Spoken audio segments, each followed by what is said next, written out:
Hello and welcome to the 22nd episode of Housed, the Shared Living podcast. Before we embark on our summer break and bring you some very special summer sessions, we're back with our 22nd live episode.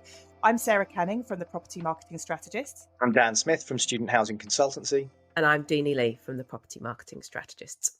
So I think it's been a bit of a bumper week, really. I don't know if it's just that kind of going into summer. There's so much going on. I think a lot of people are planning on going on holidays and there's lots of turnarounds. So what have we all been up to in the last week or so?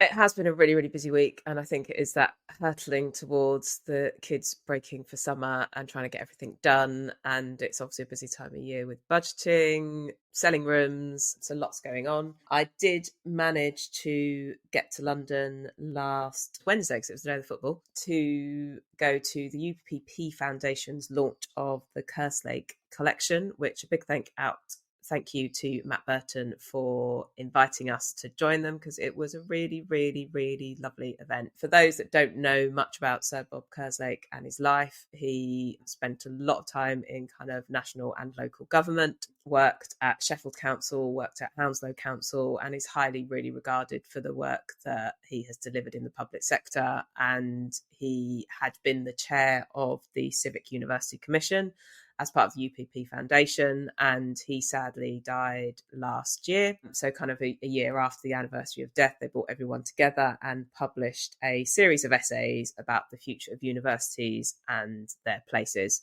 So lots of universities there, obviously some of the UPP colleagues there, the UPP Foundation, Sir Bob's wife, Lord Bob's wife was there, Lady Kerslake, and she did a really lovely opening speech talking about his life and what was really important to him and everything they'd achieved. And it was a really lovely event because it kind of, we both know, or we all know, that universities are really in a difficult place right now. But what was in the room was hope about the role that universities can play in widening participation, in improving the cities and communities that they're in, and the really important role they play in people's lives, whether they're first generation to go to university or not. And I think it's really important that that remains a key part of what universities are about. And when they're struggling for finances and they're having to go out to international students, it's very hard for them to do that. So it's really nice to see this room full of universities with hope and passion about the role that they play in that. And yeah, a really wonderful series of essays on,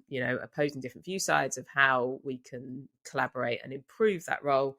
And obviously for us, it's about collaboration, and it's about what we're always talking about, that all of those organisations that work in cities and towns and plannings and education need to come together for a greater good, because that's what's going to make real impactful change. It's just a really lovely event, really lovely evening up at the National Theatre, one of my favourite places in London on the South Bank. Obviously, the football was the night of the football, which was a winning night, so that probably helped. But yeah, really lovely event, and really thanks to UPP Foundation for the invite. Was there anything in that about sort of the place that universities have in the cities as well? Yeah, I think very much about universities are a centre of many of our cities, and it's about the outreach that they play in reaching out to those parts of the cities that don't think that university's for them. And I think very much of Lord Kerslake's life was around, and his work at Sheffield's Council was very much about making sure that Sheffield Hallam and Sheffield University were very much part of how they built and developed that city, and the role they play in reaching out to those wider communities that think that there's this shining beacon of education in the middle of the city that's nothing to do with them and nothing for them. And really much of his work at the council was about making sure that that wasn't the viewpoint of universities, that universities are at the centre of that city, and they should be at the centre of that city, and it's for the people of that city, not just for those that are coming to that city to study. I've been really impressed with UPP on various different levels more recently. Their sustainability report was one of the best that I've seen, not just in the PBSA industry, but across real estate. So, there's lots of positive momentum there. And yeah, the foundation I know is doing great things. So yeah, kudos to the team there. I have had a busy week with proposals so far. I've had a couple of site visits, Nottingham, Birmingham, where properties are struggling with occupancy, to be honest, and are a little bit concerned about how to bolster that, so can help step in there. but also very much looking at how to help investors manage their third-party operator. That's one thing that we've been doing for years at Student Housing Consultancy, and we're starting to see more investors, I suppose, as the occupancy slips in some places and it gets a little bit harder to sell, or there's some concern around late markets. That's when it's beneficial for them to reach out to us, and we can step in and help them manage the third party operator. But it's sort of managing that communication between the two parties. I usually say manage the shouting up and down, but quite often there's a bit of a lack of understanding from investors about quite how labour intensive it is to get these PBSA beds filled and then manage it accordingly. And then the same from the operators. It's a slight lack of understanding in some places about how to report and how to escalate and how to make sure that you've got the best possible relationship. So I've done 4 different proposals for different investors over the last week regarding that. So good that the word is getting out there. Sarah, what have you been up to? I've been really enjoying reading a report that Dr. Penny Clark shared about Town, who are a developer with profit with purpose, about Marmalade Lane co-housing community in Cambridge. It was built in partnership with Trivsell Huss and Cambridge City Council. The report that was shared was developed by Greengage Environmental, and it was looking at the impact of this co-housing scheme and the residents that have been living there for the last 2 to 3 years. And I didn't even know there was anything like this in the UK. We talk about co-living a lot, but that really, I think, in our minds shouts a high-rise apartment block, high density. But actually, this is a housing development that is penned as co-housing. Properties there are for rent and to buy. There's 42 homes. They range, they're apartments and houses. There's about 100 residents living there, adults and children. And I think the premise is really that the houses really, really nice, but there's a lot of shared resources, which means that the houses can be really efficient. So people are only living in the size of house that they really need. And then they can share the rest of the resources, such as a workshop and tool share, communal gardens, food growing areas, community shop, shared laundry, play areas, even guest bedrooms, car club. And they've got a common house that there's a kitchen, so people can host their own, kids' parties, but they also do communal meals. And it's managed by the residents. The management fee was very, very minimal. I was very surprised to see how little it is per month to live in an environment like that. And the feedback was really good. It was talking about how many residents use those facilities, which I think is something that we don't often see. A lot of the success is based on reviews or on NPS, but this was actually about usage. How many people use the car club? How many people use the gym? How many people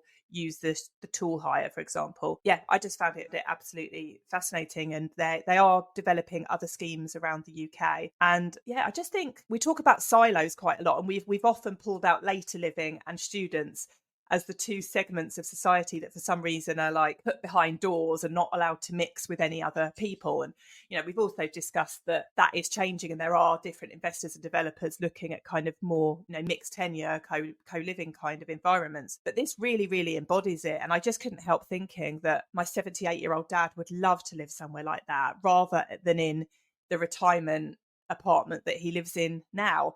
He wants to be surrounded by vibrant people in different walks of life with different experiences. Yeah, did you guys get a chance to read through the report? Yeah, I love it. It's community in the truest sense of the word. And I think that's what everyone is seeking, realistically. There's very few people that want to be, isolated. So I think the more that we can see these kind of, I suppose, projects or estates popping up all over the country, the better. It will take a bit of organisation, of course, and it's not just as simple as building 42 really affordable homes and then leaving people to it. There is a service charge element attached to it, of course, but it's so beneficial, bringing people out of their homes, making them best use of the space possible, and really sort of creating that sense of useful community, not just a sort of neighborhood watch or the sort of mothers meeting, shall we say. But it's very interesting to see that it will bring people out of their houses to use communal tool sheds or to use the community centre.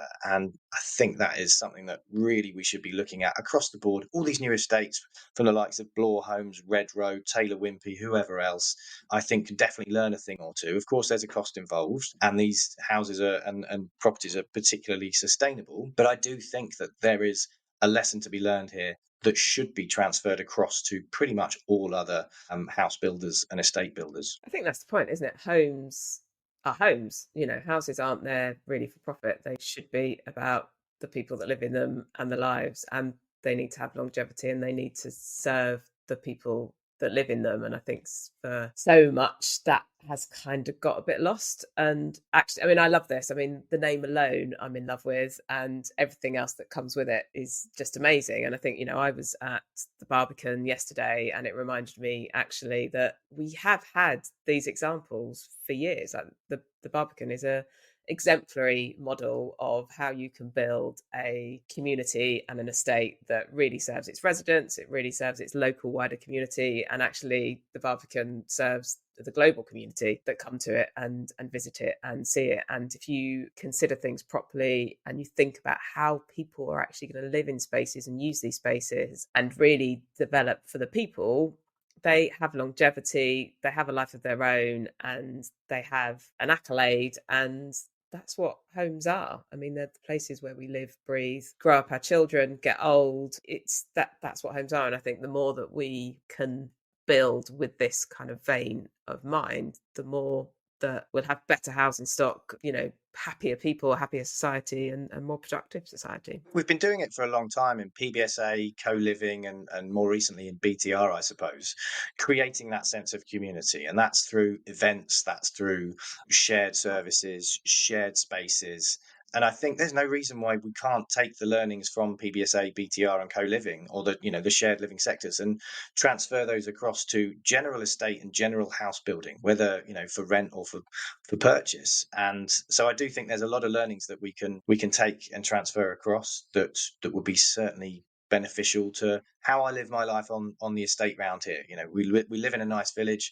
We've got a really good community. There's a good neighbourhood watch, etc. But yeah, shared tool shed would be great. We've got a community centre, but it's really making sure that you sort of know who to go to and when and what you can use. The more shared services and elements of our lives that we can have, the better. It will save us all money. It will be better for the planet, better for people, and really instill that sense of community. It reminded me, I grew up on an estate. I grew up in an ex-council house, and we had communal gardens.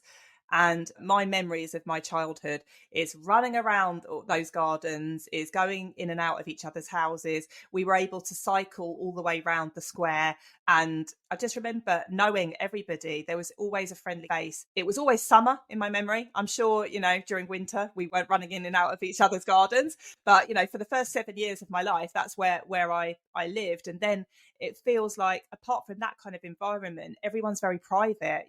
We've built private gardens, private houses, front doors. And I think it's a very British thing that, we retreat. The co-housing model, I guess it's optional. I'm sure there are people that live there that never go to an event or don't use the communal gardens. I doubt it, because I'm not sure that you would live somewhere like that if you're not going to take advantage of those things.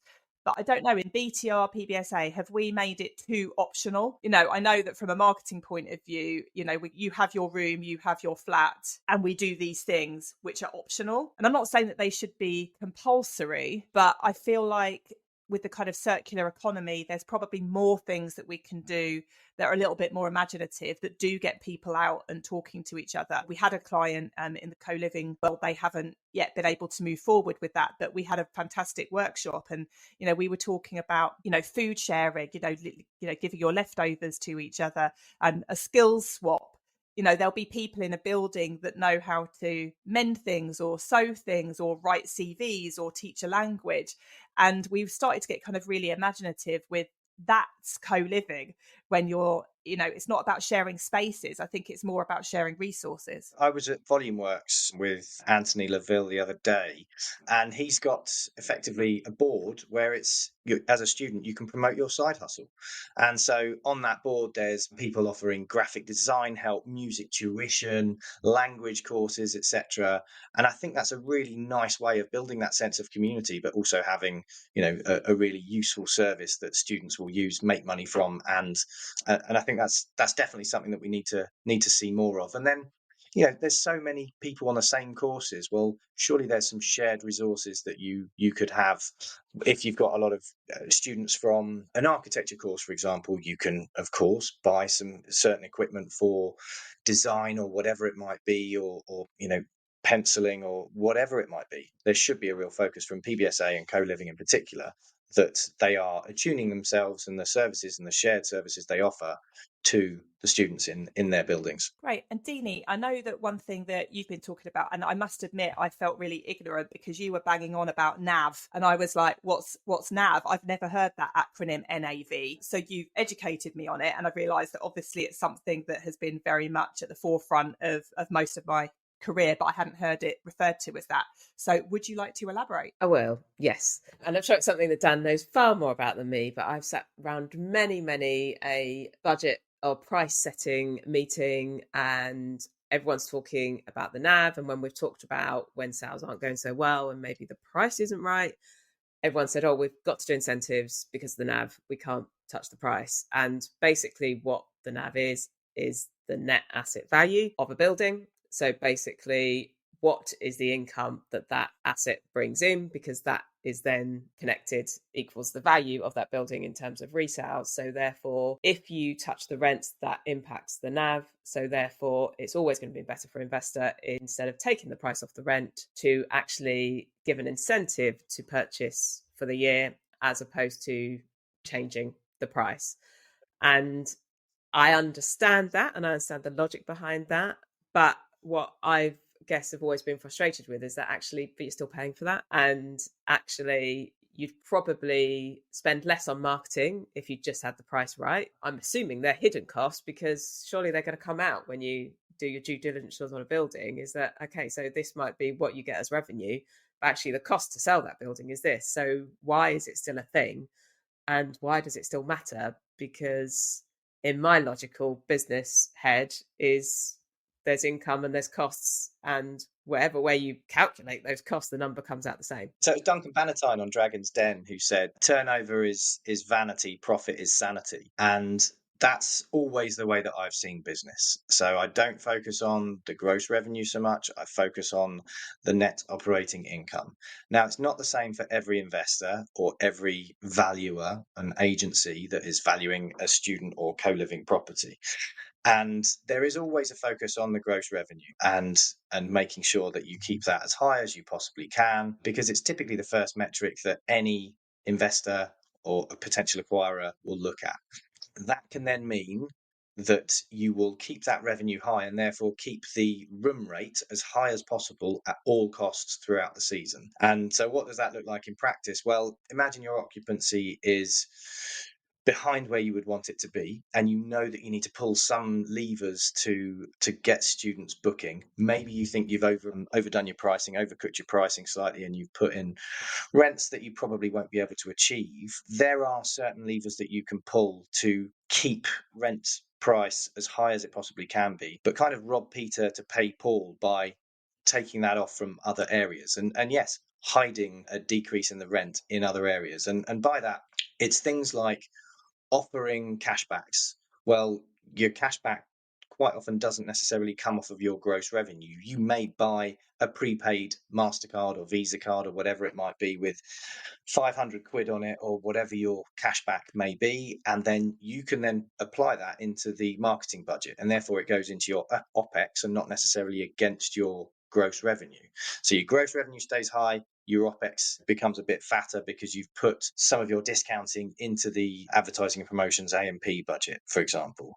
And I think that's where, for me, I get it for some investors, and every investor is different. Some are super focused, and luckily most of my clients are very focused on the NOI. And so they are looking at the net operating income, they take the gross revenue, they then obviously take off all of the operating costs. It doesn't matter what those costs are, and that's obviously what your NOI is. And that's the number that they're focused on. There's quite a few management operators that are incentivized based on their NOI, but there's still some that are actually incentivized on the gross revenue, which is, really confusing from my side of things.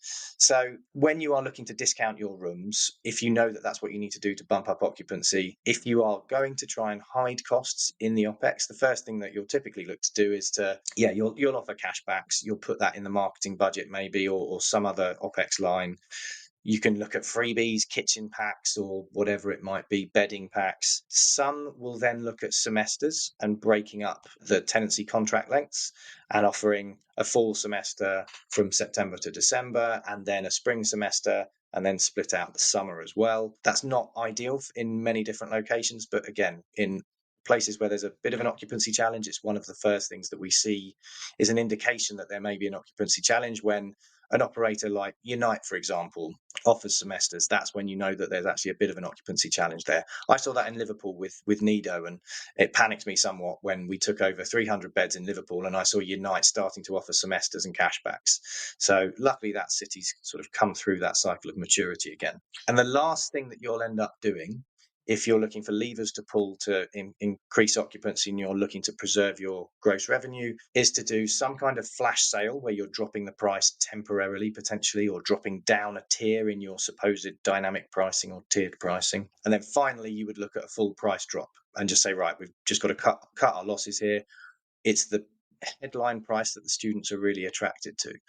And that's typically the advice from most marketplaces as well. They'll always say, just drop your price as much as you can, because students are searching via these, price filters on their websites, and it might put you into a lower category whereby you can get more applications. It is an interesting one because some investors are still very focused on that gross revenue and keeping that as high as possible against the OPEX, and some are now focused on the NOI. But ultimately, it's just pulling different levers at different times. Can the same be said for marketing OPEX? We've seen it before where, something costs a lot and the operator is saying, well, let's just put that in a different line. And we're always like, but we need the investor to understand how much it actually costs to market that property. And yes, it probably isn't a very rosy, picture. I think we know certain cities that it costs an awful lot to do something like PPC, for instance. But by taking some of that and hiding it in another line, then that's not really showing the investor that their property is incredibly difficult to let and it's really, really expensive. And we always, I've always thought that means that they might go, oh, that's a really efficient building. Let's build some more in X city. And we're like, no, don't build any more. But if you've hidden the fact that it's really expensive to incentivize, and then you're hiding the fact that it's really expensive to pay for marketing, then it's just giving a false picture of that market. Totally agree. This is my massive bugbear with a lot of the operators that are operating without the pass-through model. By that, I mean a third-party operator, for example, that has one line in their OPEX for fixed costs. That may be, I saw one the other day that was 800 grand of fixed costs. I can't break that out. The operator won't necessarily always provide the detail on what is within those fixed costs. And they might not also necessarily be as forthcoming as you'd want them to be with the cost per acquisition of each student in each room.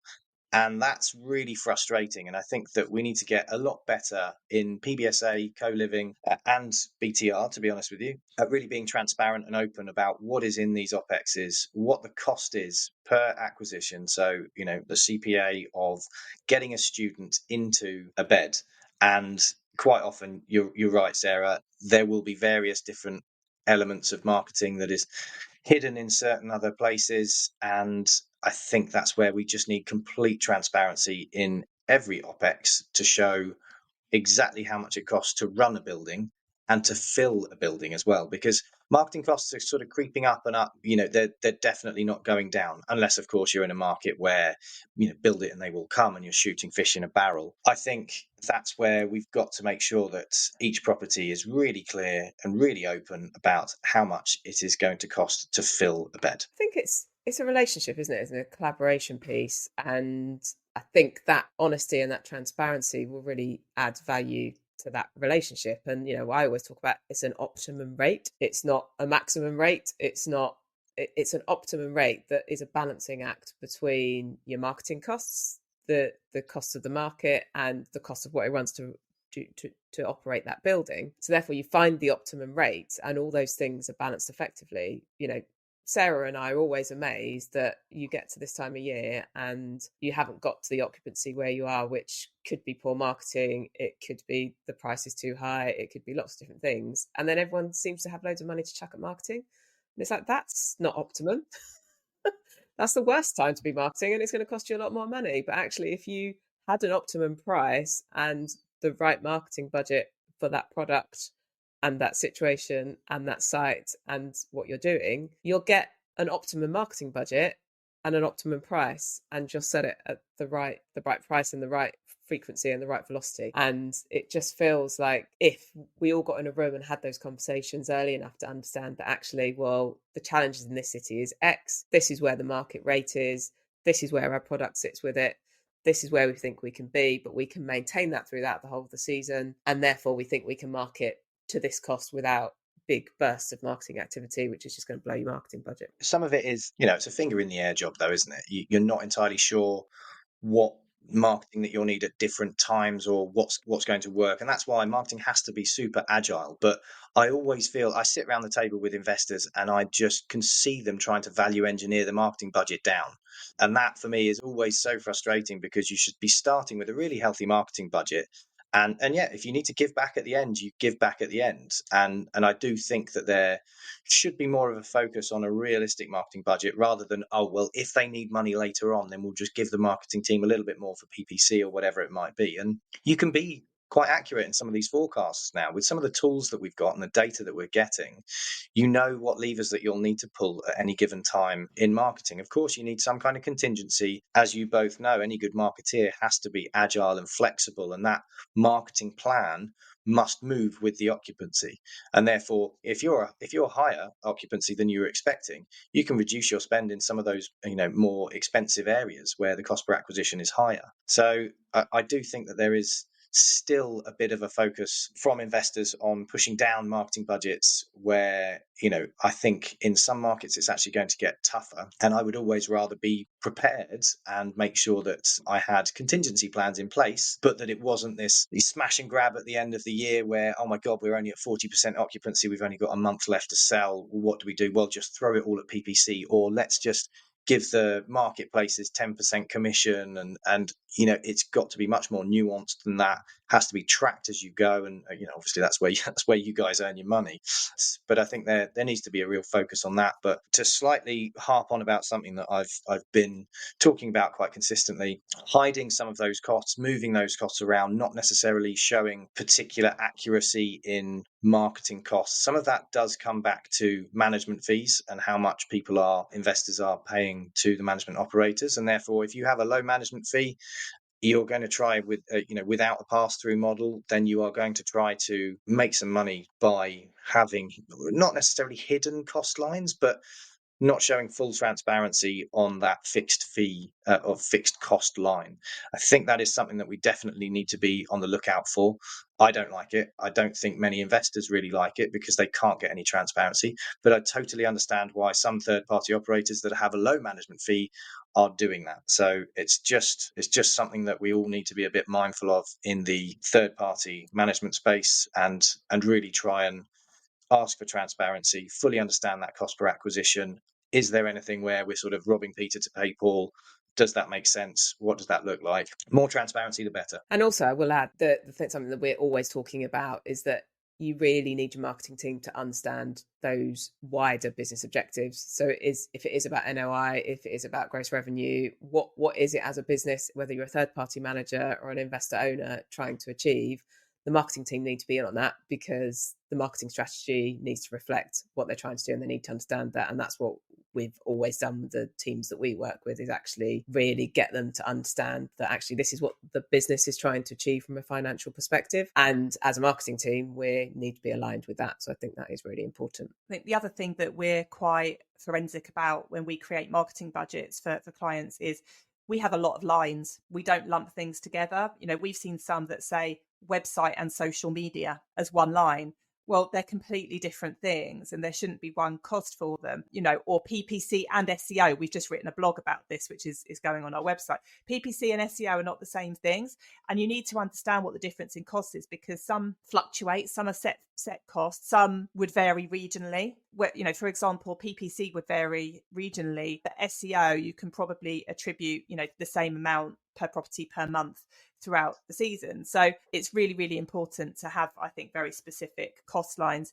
We always say from an accountancy point of view, we don't really care what they do with it, but from the marketing team's understanding of it and the reporting, we would much rather see very specific marketing budget lines just for the full transparency of the cost of acquisition and how much everything really costs without lumping them together. It enables you to be really agile as well, because you can actually say, well, actually, I don't need to do my PPC now because I'm here, but actually I might be able to go and do some brand awareness work, which is going to set me up well for next year. And I think if you haven't got those in lines, it's just really hard to see what you spent, what you haven't spent, what you've got left, what you can move around. And that is important for being agile. The Cubo and GSL report, Closing the Gap, the experience of vulnerable students in student accommodation, been out for a few weeks. It's quite a hefty report, so it's taken us a while to go through. And there's so much to digest. And I think it's really, really important that organisations, I guess, shining a light on vulnerable students and the things that quite often get overlooked.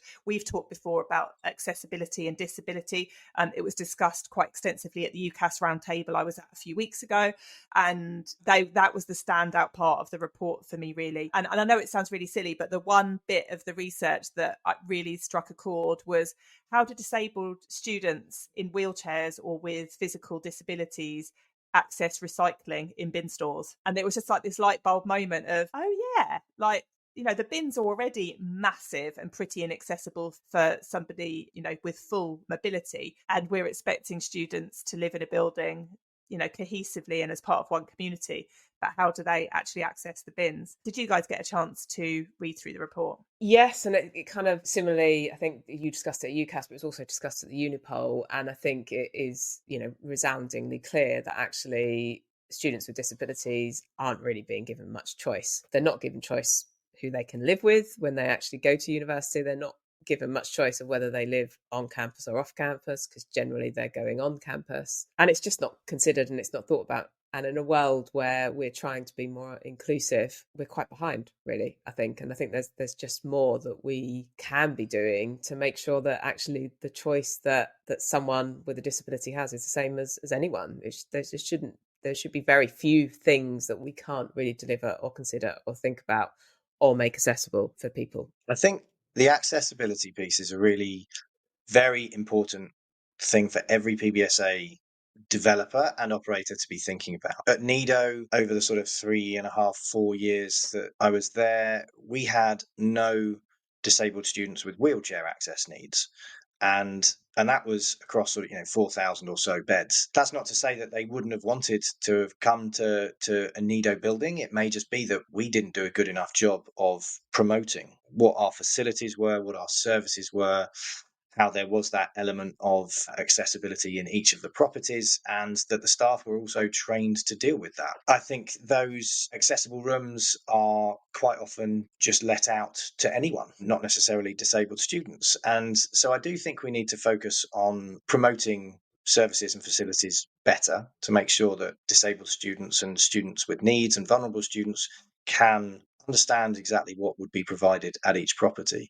I do think there is also a bit of concern from some investors that this will be mandated, or developers that this will be mandated, and there's a certain element of pastoral care that they will have to pass down no matter whether there is a disabled student or a vulnerable student in the property anyway. And there are certain costs involved in that too. So it's finding that balance between operating a building as you would expect to, but also making sure that it is fully accessible and that you can promote to disabled students or students with special needs, and make sure that it is completely accessible. We do competitor analysis all the time. We're on websites constantly, and I can't think of any that are advertising accessible rooms. So if they're not advertising the accessible rooms, how can anyone know that they can access the accessible rooms? And like you said, Dan, quite rightly, usually the last ones to sell because they are held back, but they're going to go to somebody without additional needs if people with additional needs don't even know that they exist. So it's really, really great that there's a report on this, that there's some data, there's some analysis,